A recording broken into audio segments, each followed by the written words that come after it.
दोस्तों, आपका स्वागत है हमारे YouTube चैनल मायावी पर।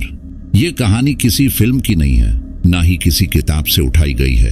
ये उस रास्ते की सच्ची आप बीती है जहां पहाड़ भी रात के बाद चुप नहीं रहते, जहां सड़क सिर्फ सफर नहीं कराती बल्कि इंसान की हिम्मत और उसके यकीन की परीक्षा लेती है। आज मैं आपको सुनाने जा रहा हूं कश्मीर हाईवे की वो रात जिसे मैं और मेरा खलासी इमरान जिंदगी भर भूल नहीं पाएंगे।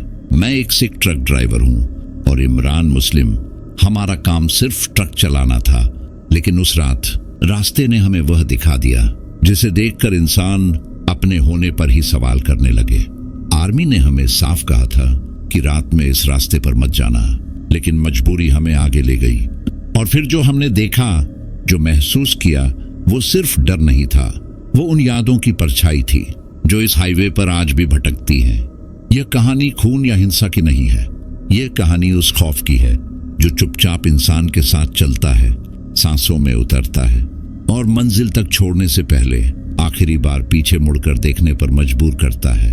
तो दोस्तों, अगर आप भी सच्ची, आप बीती वाली डरावनी कहानियां सुनना पसंद करते हैं तो इस सफर में हमारे साथ अंत तक बने रहिए, क्योंकि कश्मीर हाईवे की यह रात सिर्फ मेरी नहीं, हर उस इंसान की कहानी है जो रात में पहाड़ों के बीच से गुजरा है। मेरा नाम हरप्रीत सिंह है।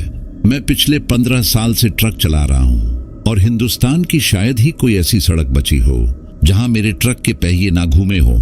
लेकिन कश्मीर हाईवे पर निकलते वक्त जो बेचैनी उस दिन मेरे सीने में थी, वह पहले कभी महसूस नहीं हुई थी। सुबह का वक्त था, लेकिन पहाड़ों के बीच धूप भी ठंडी लग रही थी, जैसे रोशनी में भी कोई अजीब सा सन्नाटा घुला हो। मेरे साथ खलासी था इमरान, दुबला पतला, कम बोलने वाला, नमाज पढ़ने वाला सीधा लड़का। पिछले 3 साल से मेरे साथ चल रहा था और मैंने उसे कभी झूठ बोलते नहीं देखा था। ट्रक में सेब और राशन भरा था। मंजिल श्रीनगर के आगे की थी। रास्ता लंबा था और वक्त कम। हाईवे जैसे जैसे ऊपर चढ़ रहा था, वैसे वैसे मोबाइल का नेटवर्क गायब हो चुका था। इमरान ने खिड़की से बाहर झांकते हुए कहा, सर, आज रास्ता कुछ ज्यादा ही सुना लग रहा है। मैंने हंसकर बात टाल दी, लेकिन सच यह था कि मेरे मन में भी वही सवाल उठ रहा था। चारों तरफ ऊंचे हुए पहाड़, नीचे गहरी खाई और बीच में पतली सी सड़क। हवा में बर्फ और मिट्टी की मिलीजुली गंध थी। ट्रक की आवाज पहाड़ों से टकराकर वापस लौट रही थी, जैसे कोई और भी हमारे साथ चल रहा हो। दोपहर ढलते ढलते मौसम अचानक बदल गया। बादल इतने नीचे आ गए कि सड़क बस 10-15 फीट आगे तक ही दिख रही थी। तभी आगे आर्मी की चेक पोस्ट दिखाई दी। मैंने ट्रक धीमा किया। 2 जवान बंदूक कंधे पर लटकाए खड़े थे। उनके चेहरे पर सख्ती थी, लेकिन आंखों में अजीब सी थकान। एक जवान ने मुझसे कागजात लिए और बिना ज्यादा देखे वापस करते हुए कहा, आज आगे मत जाओ, रात यहीं काट लो। मैंने हैरानी से पूछा, क्यों साहब? रास्ता तो खुला है। उसने इमरान की तरफ देखा, फिर मेरी तरफ झुककर धीमी आवाज में बोला, यह रास्ता रात में ठीक नहीं रहता। ऊपर से मौसम भी खराब है। यहाँ रुक जाओ तो बेहतर रहेगा। उसकी आवाज में जो डर था, वह शब्दों से ज्यादा साफ महसूस हो रहा था। इमरान ने पहली बार मेरी तरफ देखकर कहा, सर, जवान सही कह रहे हैं, अल्लाह का नाम लेकर यहीं रुक जाते हैं। मैंने सिर हिलाया, लेकिन अंदर कहीं अजीब सी जिद भी थी। सामान पहुंचाना जरूरी था। देरी का मतलब नुकसान। मैंने जवान से कहा, हम संभाल लेंगे। वो कुछ पल चुप रहा, फिर बस इतना बोला, अगर जाना ही है तो ऊपर वाली सुरंग से पहले रुक जाना, आगे अंधेरा जल्दी उतरता है। ट्रक आगे बढ़ा तो चेक पोस्ट पीछे छूट गई, लेकिन जवान की बात कानों में गूंजती रही। सड़क अब और सुनसान हो चुकी थी। ना कोई गाड़ी, ना कोई आवाज, सिर्फ ट्रक की घरघराहट और बाहर बहती ठंडी हवा। इमरान चुप हो गया था। वो खिड़की से बाहर नहीं देख रहा था, बस होंठ हिला हिलाकर कुछ पढ़ रहा था। मैंने पूछा, क्या हुआ? तो उसने कहा, कुछ नहीं सर, बस दिल भारी लग रहा है। शाम होते होते पहाड़ों की परछाइयां लंबी होने लगी। सड़क के किनारे टूटे हुए पत्थर और पुराने क्रैश गार्ड दिखने लगे, जैसे किसी ने यहां से वापस लौटने की कोशिश की हो और नाकाम रहा हो। तभी अचानक ट्रक के आगे कुछ सफेद सा फुहार की तरह सड़क पार करता दिखा। मैंने ब्रेक मारा, दिल जोर से धड़का। इमरान ने भी देखा था। उसने घबरा कर कहा, सर, आपने भी देखा ना? मैंने सिर हिलाया, लेकिन जब हम नीचे उतरे तो वहां कुछ नहीं था, ना जानवर ना इंसान, सिर्फ ठंडी हवा और खामोशी। मैंने उस वक्त खुद को समझाया कि पहाड़ों में ऐसा वहम हो जाता है, लेकिन अंदर कहीं कुछ टूट सा गया था। वापस ट्रक में बैठते हुए पहली बार मुझे एहसास हुआ कि शायद हम उस जवान की बात मान लेते तो बेहतर होता। रात अब पूरी तरह उतर रही थी और कश्मीर हाईवे की असली शक्ल सामने आने वाली थी। वो शक्ल जो किताबों या कहानियों में नहीं, सिर्फ भुगतने वालों की यादों में रहती है। रात पूरी तरह उतर चुकी थी और कश्मीर हाईवे अब वैसा नहीं लग रहा था जैसा दिन में दिखता है। अंधेरा सिर्फ आंखों के सामने नहीं था, बल्कि ऐसा महसूस हो रहा था जैसे वो ट्रक के अंदर तक घुस आया हो। हेडलाइट की रोशनी पहाड़ों पर पड़ते ही ऐसे टूटकर वापस आ रही थी, मानो रास्ता दिखाना नहीं चाहती हो। मैंने स्पीड कम रखी थी क्योंकि जरा सी चूक और नीचे गहरी खाई जहां से वापस लौटने का कोई रास्ता नहीं होता। इमरान अब बिल्कुल चुप था। उसकी उंगलियां सीट के किनारे को भी हुए थी और होठों पर लगातार कुछ दुआएं चल रही थी।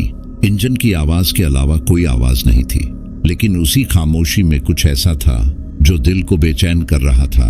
कुछ दूर आगे बढ़ते ही हवा अचानक तेज हो गई। ट्रक हल्का सा डगमगाया और मेरे रोंगटे खड़े हो गए, जैसे कोई बाहर से धक्का दे रहा हो। मैंने खिड़की से झांका तो इमरान वहीं था, नमाज में मग्न। उसका चेहरा सुकून में था, लेकिन उसके पीछे पहाड़ों की तरफ अंधेरे में कुछ खड़ा था, कोई लंबा साया, बिल्कुल स्थिर। मेरी सांस अटक गई।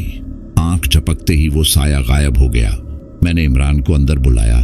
वो घबराया हुआ था। उसने कहा, सर, मैंने सजदे में महसूस किया कि कोई हमारे बहुत करीब है। अल्लाह ने दिल में डर डाल दिया है। अब यहां नहीं रुकना चाहिए। मैंने बिना एक पल गंवाए ट्रक स्टार्ट किया। हाथ कांप रहे थे, लेकिन दिमाग बस एक ही बात सोच रहा था, इस रास्ते से निकलना है, चाहे जो हो। हम आगे बढ़ते गए और हर किलोमीटर के साथ डर भी हमारे साथ चलता रहा। कहीं दूर से कुत्तों के रोने जैसी आवाज आ रही थी, लेकिन यहां तो कोई बस्ती ही नहीं थी।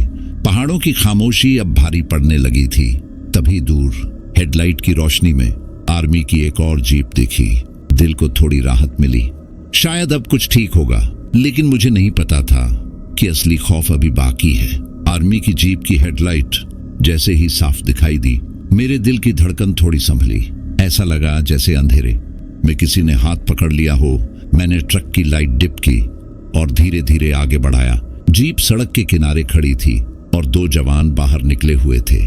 ठंडी हवा में उनके जूते की आवाज तक साफ सुनाई दे रही थी। मैंने शीशा नीचे किया तो एक जवान ने तेज आवाज में पूछा, इतनी रात में कहां जा रहे हो? मैंने बस इतना कहा कि सामान लेकर श्रीनगर की तरफ जा रहे हैं। उसने इमरान की तरफ देखा, फिर पहाड़ों की तरफ नजर घुमाई और उसके चेहरे का रंग थोड़ा बदल गया। उस जवान ने बिना मुस्कुराए कहा, हमने तो मना किया था रात में आगे जाने से, यह इलाका ठीक नहीं है। मैंने मजबूरी बताई तो उसने गहरी सांस ली और बोला, अगर आगे जाना ही है तो ट्रक रोक रोक कर मत चलाना, सीधा निकल जाओ और किसी की आवाज सुनो तो ध्यान मत देना। उसकी आखिरी लाइन सुनकर मेरे शरीर में जैसे सिहरन दौड़ गई। इमरान ने धीमे से कहा, सर, ये लोग भी कुछ छुपा रहे हैं। मैंने सिर हिलाया, लेकिन उस वक्त सवाल पूछने की हिम्मत नहीं थी। जैसे ही हम जीप से आगे निकले, सड़क अचानक और वीरान हो गई। पहाड़ अब और पास आ गए थे। ऐसा लग रहा था जैसे दोनों तरफ से रास्ता दब रहा हो।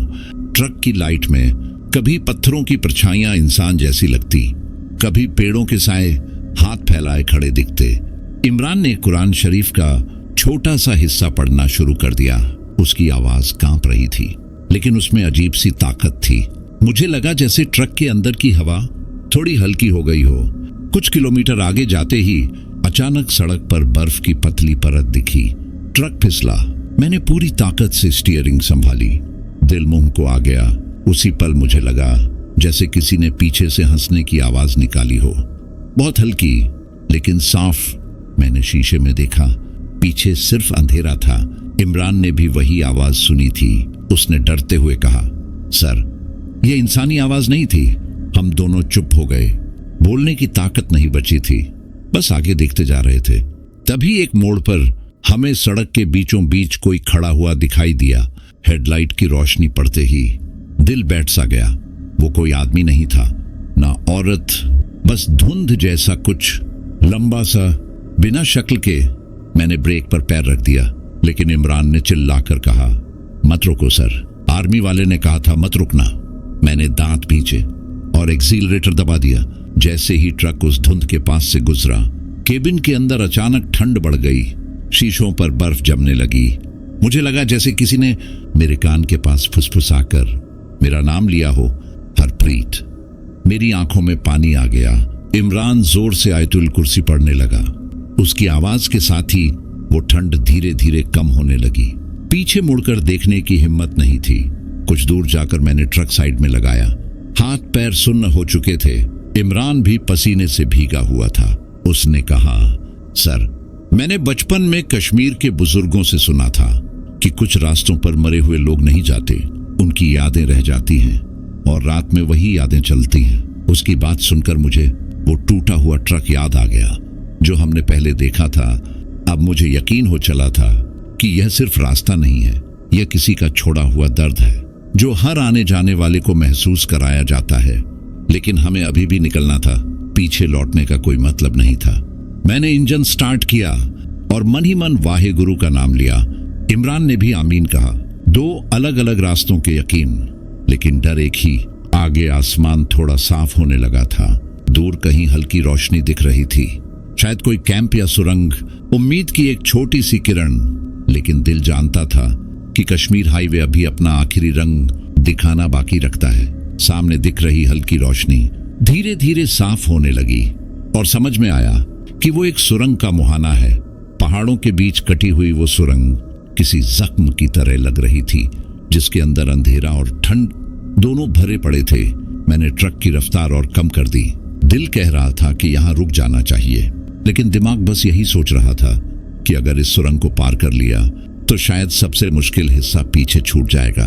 इमरान ने धीमी आवाज में कहा, सर, सुरंग के अंदर कुछ ठीक नहीं लग रहा। उसकी बात पूरी भी नहीं हुई थी कि ट्रक के मीटर की सुई अचानक झटके से नीचे गिर गई और इंजन की आवाज लड़खड़ा गई। मैंने क्लच दबाया, एक्सीलरेटर दिया, लेकिन ट्रक जैसे जिद पर अड़ गया हो। सुरंग के बिल्कुल मुहाने पर आकर रुक गया। बाहर हवा की सीटी तेज हो गई और अंदर अचानक इतनी खामोशी भर गई कि सांस लेना भी भारी लगने लगा। इमरान ने घबराकर कहा, सर, इंजन बंद मत करना, यहाँ रुकना ठीक नहीं है। लेकिन अगले ही पल इंजन अपने आप बंद हो गया। एक झटके के साथ सारी लाइटें बुझ गईं और हम दोनों अंधेरे में बैठ गए। उस अंधेरे में मुझे अपनी ही सांस की आवाज डरावनी लग रही थी। बाहर से सुरंग के अंदर से किसी के चलने जैसी आहट आने लगी, जैसे पत्थरों पर नंगे पैर पड़ रहे हों। इमरान ने मेरा हाथ कसकर पकड़ लिया। उसके हाथ बर्फ की तरह ठंडे थे। उसने फुसफुसाकर कहा, सर, यह आवाज पास आ रही है। मैंने टॉर्च जलाने की कोशिश की, लेकिन बैटरी जैसे खत्म हो चुकी थी। बस हल्की सी रोशनी आई और बुझ गई। तभी सुरंग के अंदर से किसी के रोने की आवाज आई, बहुत धीमी, बहुत टूटी हुई, जैसे कोई सालों से रो रहा हो। मेरे सीने में दर्द सा उठा। वो रोना ऐसा था कि सुनकर दया भी आती थी और डर भी। इमरान ने कुरान की आयतें तेज आवाज में पढ़नी शुरू कर दी। उसकी आवाज सुरंग में गूंज रही थी और उसी के साथ मुझे लगा कि वो रोना थोड़ी देर के लिए रुक गया है। मैंने हिम्मत करके ट्रक का दरवाजा थोड़ा सा खोला। ठंडी हवा का तेज झोंका अंदर आया और उसी हवा के साथ एक अजीब सी सड़ांध, जैसे गीली मिट्टी और जले हुए तेल की मिलीजुली गंध। बाहर झांकते ही मैंने देखा कि सुरंग के अंदर की दीवारों पर हाथों के निशान जैसे उभरे हुए हैं, मानो किसी ने बाहर निकलने की कोशिश की हो। मेरी आंखें फटी रह गईं। ये निशान नए नहीं थे, लेकिन बिल्कुल मिटे भी नहीं थे। इसी बीच पीछे से किसी ने ट्रक के डाले पर हल्का सा ठपठपाया। दिल इतनी जोर से धड़का कि लगा सीना फट जाएगा। इमरान ने चीखते हुए कहा, सर, बाहर मत देखना, जो भी है उसे अंदर मत आने देना। लेकिन मेरे अंदर का ड्राइवर, जो हर हाल में गाड़ी को चलाने की सोचता है, उसने एक आखिरी कोशिश करने को मजबूर कर दिया। मैंने चाबी घुमाई, एक बार, दो बार, तीसरी बार में इंजन ने खांसी ली और अचानक स्टार्ट हो गया। लाइटें जलते ही मैंने शीशे में देखा। पीछे कुछ भी नहीं था, ना कोई आदमी, ना कोई साया, बस सुरंग का अंधेरा। लेकिन वो एहसास अब भी था कि कोई हमें जाते हुए देख रहा है। मैंने बिना रुके ट्रक आगे बढ़ा दिया। सुरंग के अंदर घुसते ही आवाजें बदल गई। ट्रक की गूंज कई गुना हो गई और हर गूंज के साथ ऐसा लगता जैसे कोई और भी चल रहा हो। सुरंग के बीचों बीच पहुंचते पहुंचते इमरान की आवाज धीमी हो गई। उसने कहा, सर, मेरे कानों में कोई कह रहा है कि वापस जाओ, यह रास्ता तुम्हारा नहीं है। मैंने उसे जवाब नहीं दिया, बस स्टीयरिंग को कसकर पकड़े रखा। मन ही मन वाहेगुरु का नाम जपता रहा और हर सेकंड के साथ यह दुआ करता रहा कि बस ये सुरंग खत्म हो जाए। आखिरकार सामने से रोशनी दिखाई दी। सुरंग का दूसरा सिरा जैसे अंधेरे के बाद सुबह, जैसे सांस रुकने के बाद हवा, जैसे जिंदगी लौट आई हो। जैसे ही हम बाहर निकले, दोनों ने एक साथ लंबी सांस ली। बाहर खुली हवा थी, आसमान साफ था, लेकिन दिल जानता था कि जो हमने सुरंग के अंदर महसूस किया वो कभी पीछा नहीं छोड़ेगा। हम आगे बढ़ गए, लेकिन अब डर बदल चुका था। वो चीखता नहीं था, वो चुपचाप हमारे साथ चल रहा था। सुरंग से निकलते ही मुझे लगा था कि अब रास्ता आसान हो जाएगा, लेकिन कश्मीर हाईवे ने उस रात मुझे बार बार यह एहसास दिलाया कि यहाँ हर सुकून बस कुछ ही पल का होता है। पहाड़ थोड़े पीछे हट गए थे और सामने एक खुला सा मैदान दिखने लगा था। सड़क यहाँ सीधी थी, लेकिन अजीब बात यह थी कि इतने बड़े इलाके में भी कोई रोशनी नहीं थी। ना कोई ढाबा, ना कोई घर, बस दूर दूर तक फैली ठंडी जमीन और उस पर बहती हुई बर्फीली हवा। ट्रक की हेडलाइट उस मैदान को काटती हुई आगे बढ़ रही थी और हर बार ऐसा लगता जैसे रोशनी किसी चीज को छूकर वापस लौट रही हो। इमरान ने गहरी सांस ली और कहा, सर, यहाँ दिल कुछ ज्यादा ही घबरा रहा है। सुरंग से निकलने के बाद भी मन हल्का नहीं हुआ। मैंने उसकी तरफ देखा। उसकी आंखों के नीचे काले घेरे साफ दिख रहे थे। डर ने उसे अंदर से थका दिया था। मैंने उसे हौसला देते हुए कहा, थोड़ा और चल लेते हैं, आगे कोई बस्ती या आर्मी कैंप मिल ही जाएगा। लेकिन सच यह था कि मेरे अपने शब्द मुझे ही खोखले लग रहे थे। कुछ किलोमीटर आगे जाने के बाद अचानक सड़क के किनारे कुछ ढांचे दिखाई दिए।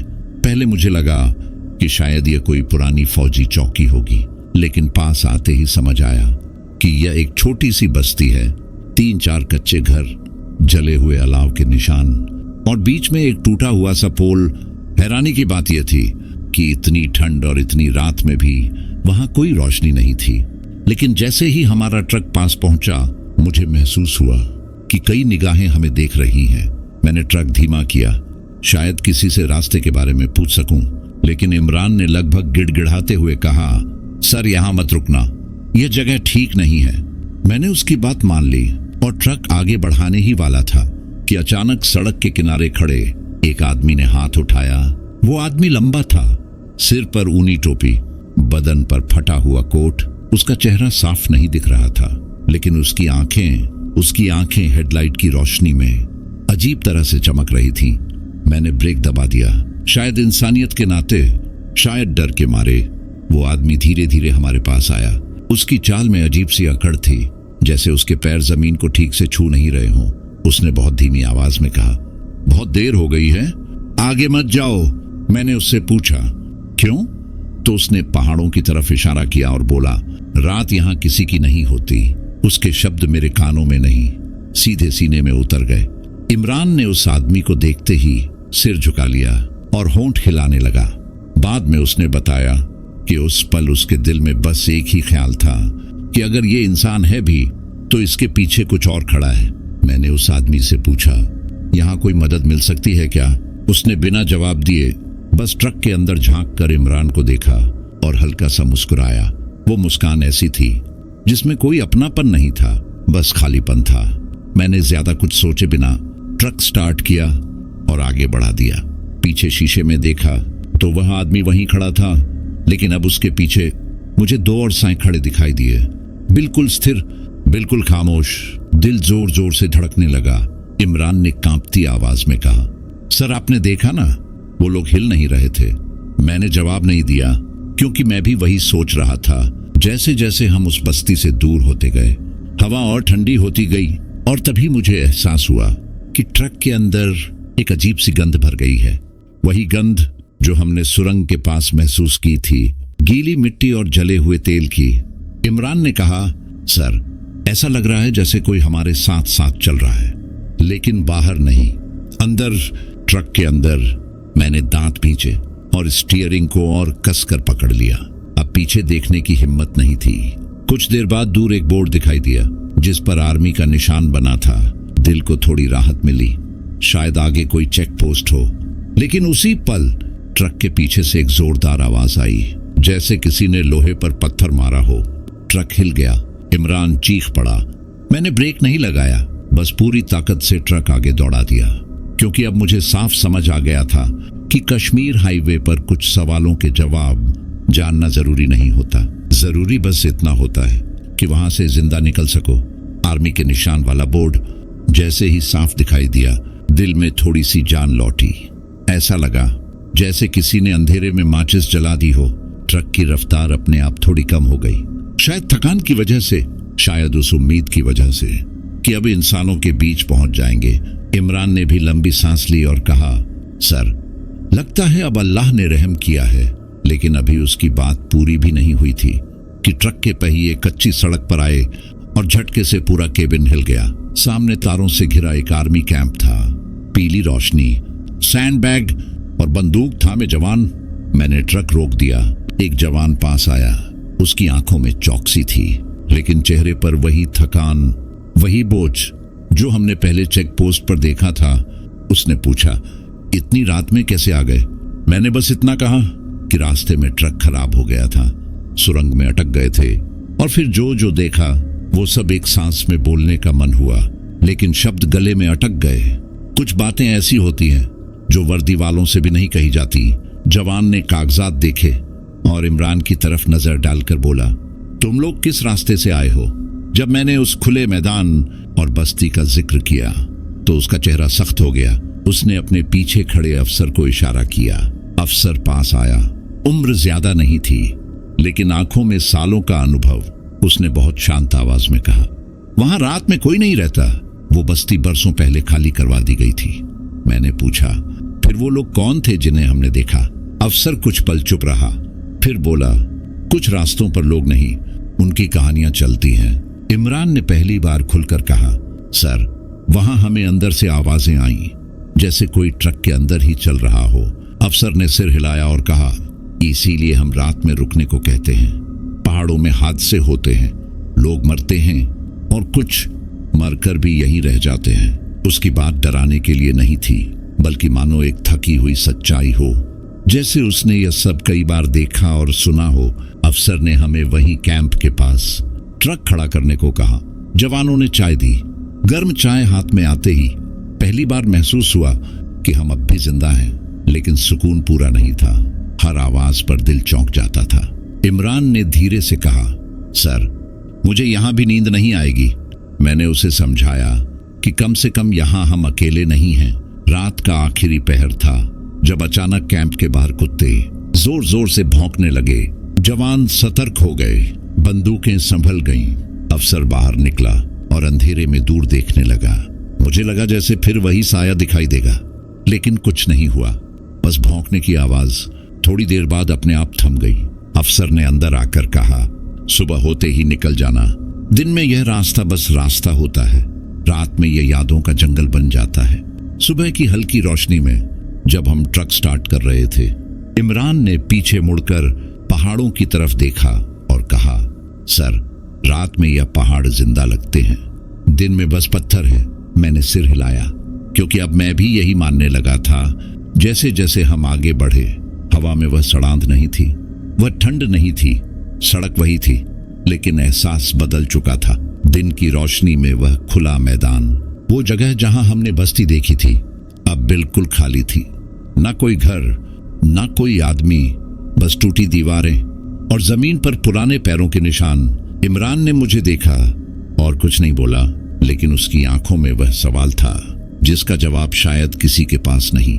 ट्रक चलता रहा, पहिए घूमते रहे और मुझे एहसास हुआ कि कुछ सफर मंजिल तक पहुंचकर खत्म नहीं होते, वो इंसान के अंदर चलते रहते हैं। सुबह की रोशनी अब पूरी तरह फैल चुकी थी, लेकिन कश्मीर हाईवे पर वो रोशनी भी किसी अधूरी उम्मीद जैसी लग रही थी।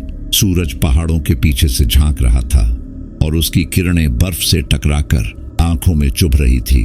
ट्रक लगातार आगे बढ़ रहा था, लेकिन मेरे हाथ अभी भी स्टीयरिंग पर जकड़े हुए थे, जैसे अगर डील दी तो वह रात फिर लौट आएगी। इमरान खामोश बैठा था। उसने सुबह की नमाज पढ़ ली थी और अब बस बाहर देख रहा था। उसकी आंखों में डर नहीं था, लेकिन एक गहरी थकान थी, ऐसी थकान जो नींद से नहीं उतरती। आर्मी कैंप से निकलने के कुछ ही किलोमीटर बाद आखिरी पहाड़ी मोड़ शुरू हो गए। सड़क फिर से संकरी होती चली गई और नीचे वही गहरी खाइयां। फर्क बस इतना था कि अब सब कुछ दिख रहा था, फिर भी दिल उतना ही घबराया हुआ था, क्योंकि रात में जो महसूस किया था वह दिन की रोशनी में भी पीछा नहीं छोड़ रहा था। इमरान ने अचानक कहा, सर, क्या आपको भी ऐसा लग रहा है कि ट्रक हल्का हल्का रुक रहा है? मैंने ध्यान दिया तो सच में एक्सीलरेटर दबाने पर भी ट्रक में वह जान नहीं थी। मैंने ट्रक साइड में लगाया, नीचे उतरा, चारों तरफ देखा, सब कुछ सामान्य था। लेकिन जब पीछे डाले के पास गया तो मेरी सांस रुक गई। डाले की मिट्टी पर साफ साफ पैरों के निशान थे, जैसे कोई रात में ट्रक पर चढ़ा हो और फिर उतर गया हो। निशान छोटे नहीं थे, बिल्कुल इंसान के पैरों जैसे। इमरान भी उतर आया। उसने निशान देखे और बस इतना कहा, सर, अब यकीन हो गया है कि हम जो महसूस कर रहे थे वो वहम नहीं था। मैंने जल्दी से ट्रक स्टार्ट किया। अब रुकने की हिम्मत नहीं थी। कुछ दूर आगे बढ़ते ही फिर वही अजीब एहसास लौट आया, जैसे कोई बहुत पास बैठा हो, लेकिन इस बार डर उतना तेज नहीं था, बल्कि भारी था, जैसे कोई बोझ सीने पर रखा हो। इमरान ने धीमी आवाज में कहा, सर, मेरे दिल में एक ही बात आ रही है कि इस रास्ते पर बहुत लोगों ने आखिरी सांस ली होगी और शायद वो सांसें अभी भी यहीं अटकी हैं। एक मोड़ पर अचानक ट्रक के आगे आर्मी की एक और टुकड़ी दिखी। जवान सड़क के किनारे खड़े थे, किसी गाड़ी का मुआयना कर रहे थे। मैंने ट्रक रोका तो एक जवान पास आया और बोला, अब आगे रास्ता खुला है, बस ध्यान से चलाना। मैंने हिम्मत करके पूछा, रात में इस रास्ते पर क्या होता है? जवान ने मेरी तरफ देखा, फिर इमरान की तरफ और बोला, भाई, जो लोग रात में जिद करते हैं, पहाड़ उन्हें अपना चेहरा दिखा देते हैं। दिन में सब कुछ सामान्य लगता है, इसलिए हमेशा सुबह निकलने को कहते हैं। उसकी बात सुनकर मुझे लगा जैसे किसी ने मेरे दिल की बात कह दी हो। ट्रक फिर आगे बढ़ा। पहाड़ अब धीरे धीरे पीछे छूटने लगे थे। हवा में ठंड कम होने लगी थी और दूर कहीं आबादी के निशान दिखने लगे थे। इमरान ने पहली बार हल्की सी मुस्कान दी और कहा, सर, लगता है मंजिल अब दूर नहीं। मैंने भी सिर हिलाया, लेकिन दिल में अब भी वो रात बसी हुई थी। थोड़ी देर बाद सड़क चौड़ी हो गई, पेड़ कम होने लगे और सामने घाटी फैलती चली गई। नीचे छोटे छोटे घर, खेत और धुआं उड़ता दिखा। जिंदगी की निशानी। मुझे लगा जैसे हम किसी और ही दुनिया से निकलकर यहाँ आए हों। ट्रक की रफ्तार अपने आप सामान्य हो गई। शरीर थोड़ा ढीला पड़ा, लेकिन मन अभी भी सतर्क था। मैंने शीशे में आखिरी बार पीछे पहाड़ों की तरफ देखा। सुबह की रोशनी में वो बिल्कुल शांत लग रहे थे, जैसे उन्होंने रात में कुछ किया ही ना हो। इमरान ने धीरे से कहा, सर, कुछ जगहें इंसान की नहीं होती, बस रास्ता होती है, और हमें शुक्र करना चाहिए कि हमें निकलने दिया गया। जैसे जैसे घाटी साफ दिखाई देने लगी, मेरे भीतर जमी हुई ठंड भी धीरे धीरे पिघलने लगी। ट्रक अब समतल सड़क पर चल रहा था और पहाड़ पीछे छूटते जा रहे थे। लेकिन अजीब बात यह थी कि मन अभी भी वहीं अटका हुआ था। हर मोड़ पर, हर साइड मिरर में मुझे लगता जैसे वो रात फिर सामने आ जाएगी। इमरान ने खिड़की से बाहर देखते हुए कहा, सर, यहाँ हवा में अब डर नहीं है। मैंने उसकी बात सुनी, लेकिन जवाब नहीं दिया, क्योंकि मैं जानता था कि डर कभी हवा में नहीं होता, वो इंसान के अंदर बैठ जाता है। हम एक छोटे से कस्बे के पास पहुंचे, जहां सुबह की हलचल शुरू हो चुकी थी। दुकानें खुल रही थीं, लोग अपने काम पर जा रहे थे, बच्चों की आवाजें आ रही थीं। यह सब देखकर दिल को सुकून तो मिला, लेकिन उसी सुकून में एक अजीब सी चुभन भी थी, जैसे हम किसी ऐसी जगह से लौटे हों जहां की बातें यहाँ कोई समझ ही नहीं पाएगा। ट्रक के टायरों की आवाज अब पहाड़ों से टकरा कर नहीं लौट रही थी, सीधी सड़क पर गूंज रही थी, और वही आवाज मुझे बार बार याद दिला रही थी कि हम सच में आगे बढ़ चुके हैं। इमरान ने अचानक कहा, सर, आप एक बार डाले को फिर देख लेना, मुझे कुछ ठीक नहीं लग रहा। मैंने ट्रक साइड में लगाया, नीचे उतरा, डाले की तरफ गया। सब कुछ सामान्य लग रहा था, लेकिन जब मैंने हाथ से त्रिपाल को थोड़ा हटाया तो मेरी उंगलियां ठिठक गईं। अंदर लकड़ी के फट्टों पर किसी ने उंगलियों से लकीरें खींच रखी थीं, जैसे कोई अंदर बैठा बैठा दीवारों को छू रहा हो। वो लकीरें ताजा नहीं थीं, लेकिन साफ दिख रही थीं। इमरान पीछे खड़ा था। उसने देखा और बिना कुछ बोले बस नजर झुका ली। मैंने त्रिपाल वापस ढक दी और ट्रक स्टार्ट किया। अब सवाल पूछने का कोई मतलब नहीं था। जवाब मिल भी जाए तो क्या, कुछ चीजें बस साथ चलती हैं, समझाने के लिए नहीं आती। आगे बढ़ते हुए मुझे आर्मी अफसर की बात याद आई कि रात में ये रास्ता यादों का जंगल बन जाता है। अब समझ में आ रहा था कि वो क्या कहना चाहता था। कुछ यादें इंसानों के साथ नहीं जाती, वो रास्तों में ही रह जाती हैं। थोड़ी दूर आगे एक पुल आया, नीचे तेज बहता हुआ ठंडा पानी। मैंने ट्रक धीमा किया। पुल के बीच पहुंचते ही अचानक इमरान ने कहा, सर सुनिए। मुझे लगा जैसे किसी ने पीछे से सलाम किया। उसकी बात सुनकर मेरी रीढ़ में झुरझुरी दौड़ गई। मैंने ध्यान से सुना। हवा की आवाज के अलावा कुछ नहीं था, लेकिन उस पल मेरे दिल में एक अजीब सा सुकून भी था, जैसे किसी ने हमें जाने की इजाजत दे दी हो। पुल पार करते ही मोबाइल में अचानक नेटवर्क आ गया। फोन की स्क्रीन जली, मैसेज आने लगे।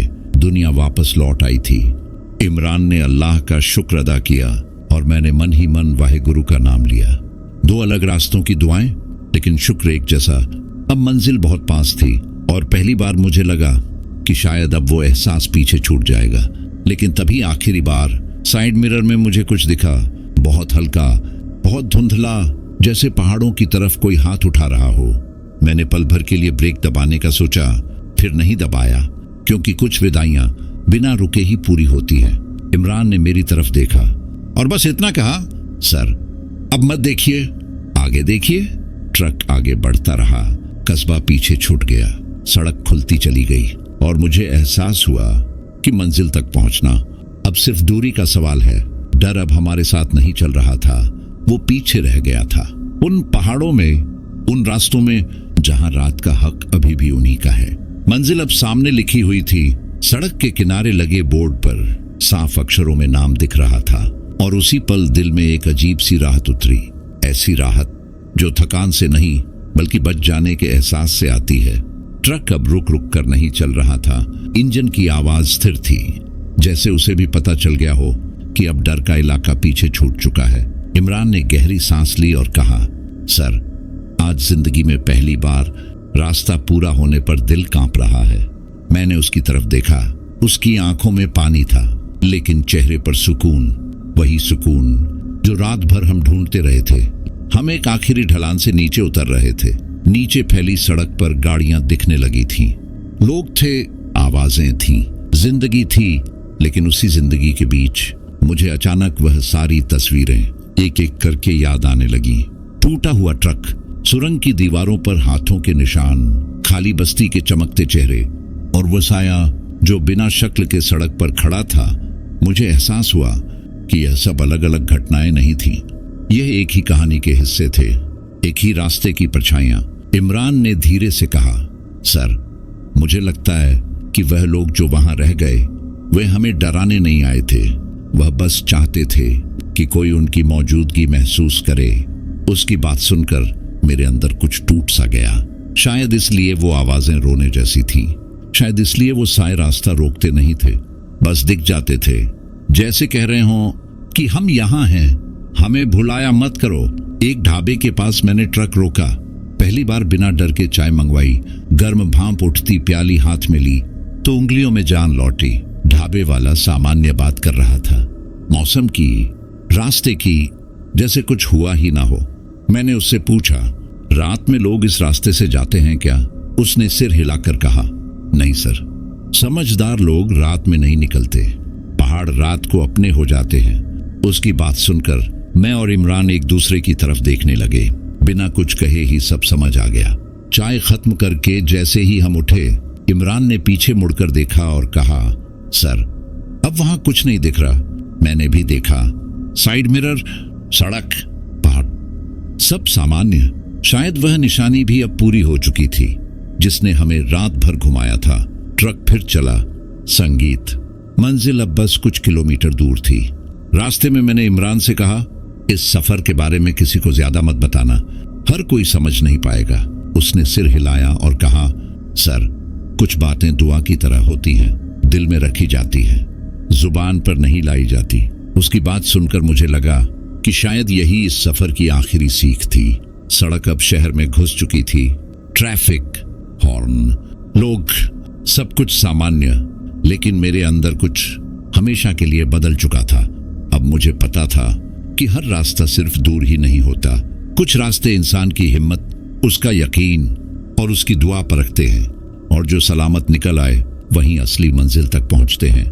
मंजिल पर ट्रक के पहिए जैसे ही रुके, इंजन की आवाज बंद होते ही एक गहरी खामोशी अंदर भर गई। लेकिन यह खामोशी डर वाली नहीं थी, यह थकान और सुकून की मिली जुली खामोशी थी।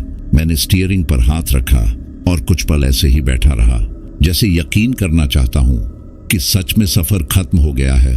इमरान ने सबसे पहले नीचे उतरकर जमीन को हाथ लगाया, फिर माथे से लगाया और धीमी आवाज में अल्हम्दुलिल्लाह कहा। उसकी आवाज सुनकर मेरी आंखें अपने आप नम हो गई। मैंने भी ट्रक से उतरते हुए मन ही मन वाहेगुरु का शुक्र अदा किया। चारों तरफ आम सी हलचल थी।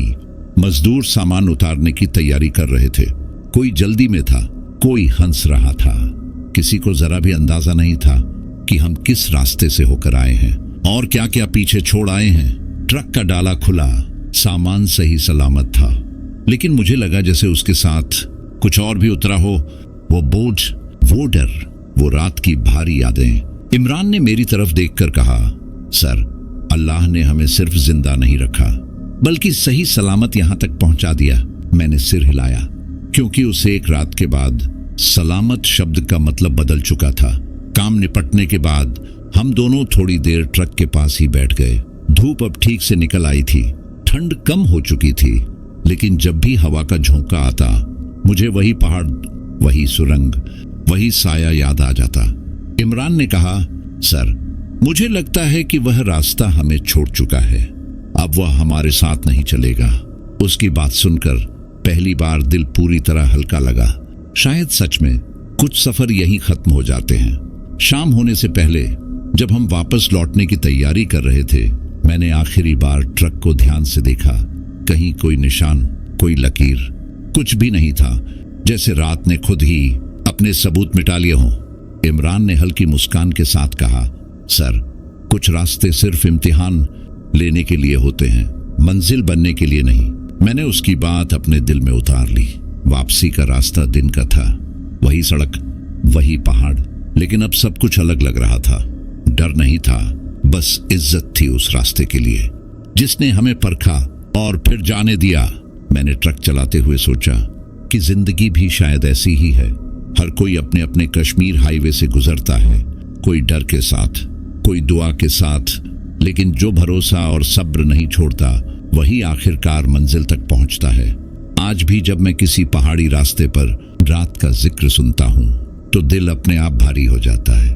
और मैं नए ड्राइवरों से बस इतना ही कहता हूं कि रास्ते से लड़ो मत, उसे समझो, उसकी बात मानो। हर चेतावनी बेवजह नहीं होती और हर अंधेरा सिर्फ डराने नहीं आता, कभी कभी वह हमें जिंदा लौटाने भी आता है। ये थी मेरी और इमरान की सच्ची आपबीती।